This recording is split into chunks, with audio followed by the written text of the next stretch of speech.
অসম বিধানসভা অধিৱেশনত বাজেট অধিৱেশন ইতিমধ্যে চলি আছে।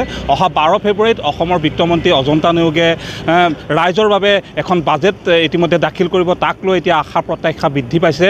অধিক উৎকণ্ঠাৰে বাট চাইছে সাধাৰণ জনসাধাৰণ। আৰু মই বৰ্তমান উপস্থিত আছোঁ বাদুলিপাৰত। বাদুলিপাৰত এই মুহূৰ্তত মোৰ লগত আছে কেইবাগৰাকীও সচেতন লোক আৰু তেখেতসকলে গ্ৰামাঞ্চলত কেনেধৰণে এই বাজেট এই লোকসকলে আশা কৰে সেই সম্পৰ্কত জানিবৰ বাবে আমি তেখেতসকলৰ পৰা পোনে পোনে জানিবলৈ চেষ্টা কৰিম। মই প্ৰথমতে এগৰাকী ওচৰলৈ আহিছোঁ। মই আপোনাৰ ওচৰলৈ আহিছোঁ যিহেতু 12 ফেব্ৰুৱাৰীত অসম বিধানসভা অধিৱেশনত বাজেট দাখিল কৰিব মন্ত্ৰী অজন্তা নেওগে।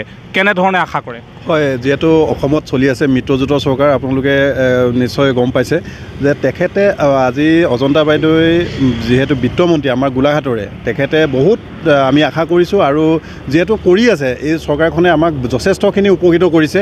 প্ৰত্যেকৰ ঘৰে ঘৰে আচলতে হিতাধিকাৰী বুলি আচলতে কৈছে, কিন্তু হিতাধিকাৰী নহয়, আচলতে ঘৰে ঘৰে মানে যিখিনি প্ৰাপ্য পাব লাগে নিশ্চয় দিছে। যদিও হিমন্ত বিশ্ব শৰ্মা ডাঙৰীয়াদেৱে যিখন চৰকাৰ চলাই আছে তেখেতে যথেষ্টখিনি ৰাইজক উপকৃত কৰিছে।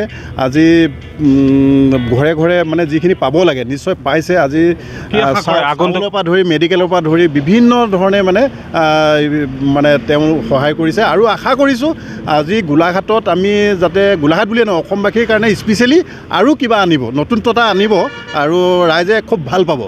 এই যিখন মানে আনিব বুলি আশা কৰিছোঁ। এই 2-3 দিনৰ ভিতৰতে যিহেতু বাজেট দাখিল হ'ব, নিশ্চয় সকলো ৰাইজে মানে গ্ৰহণ হ'ব, সকলোৱে এইটো খুব আন্তৰিকতাৰে ল'ব বুলি মই আশা কৰিছোঁ। নিশ্চয়কৈ আৰু এগৰাকী আছে। ইতিমধ্যে সকলোৱে উল্লেখ কৰিছে এখন জনমুখী আঁচনি বাজেট যাতে লয় তাৰ বাবে সকলোৱে আশা কৰিছে। এগৰাকী জ্যেষ্ঠ ব্যক্তি আছে, আপোনাৰ ওচৰলৈ আহিছোঁ। কি আশা কৰে? নিশ্চয় এখন জনমুখী বাজেটে আমি আশা কৰোঁ যাতে সমাজৰ সৰ্বস্তৰৰ যিখিনি লোক তেওঁলোকক উপকৃত কৰিব পৰাকৈ, আৰু আশা কৰিম যাতে যিটো বৰ্তমানৰ যিটো মূল্যবৃদ্ধিৰ সমস্যা, সেই মূল্যবৃদ্ধিৰ সমস্যাৰ পৰা যাতে ৰাইজে সকাহ পায়। কাৰণ অত্যাৱশ্যকীয় সামগ্ৰীবিলাকৰ ওপৰত কৰ কাটল বৃদ্ধিয়ে জনসাধাৰণক যথেষ্ট সমস্যাত পেলাইছে। গতিকে সেই দিশটোৰ প্ৰতিও যাতে বাজেটত অলপ এটা ভাল যোগাত্মক প্ৰভাৱ আহে তাকে আমি আশা কৰিছোঁ।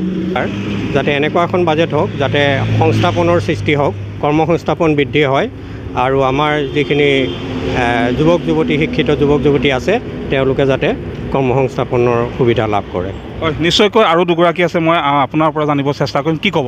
যিহেতু আপুনি এগৰাকী ব্যৱসায়ী নিশ্চয়কৈ ব্যৱসায়ী হিচাপে আচলতে আমি বিচাৰোঁ সদায় মূল্য বৃদ্ধিটো ৰোধ কৰাৰ ক্ষেত্ৰত। যিহেতু যি ধৰণৰ আমাৰ অত্যাৱশ্যকীয় সামগ্ৰী, বিশেষকৈ মেডিচিনৰ ক্ষেত্ৰত যি ধৰণে মূল্য বৃদ্ধিয়ে আমাক গ্ৰাস কৰিছে, যথেষ্ট আমি শংকিত। এই ক্ষেত্ৰত আমি আশা কৰিম বাইদেউ যাতে বিশেষকৈ দৰৱৰ ক্ষেত্ৰত এক বিশেষ পদক্ষেপ লৈ যাতে সৰ্বসাধাৰণ ৰাইজে যাতে উপকৃত হ'ব পৰাকৈ এই মেডিচিনৰ ক্ষেত্ৰত কিবা নতুন পদক্ষেপ এটা লৈ আমি যাতে উপকৃত হ'ব পাৰোঁ তাৰ বাবে বাইদেউৰ পৰা আশা কৰিম নতুন বাজেটত। হয়, কি ক'ব?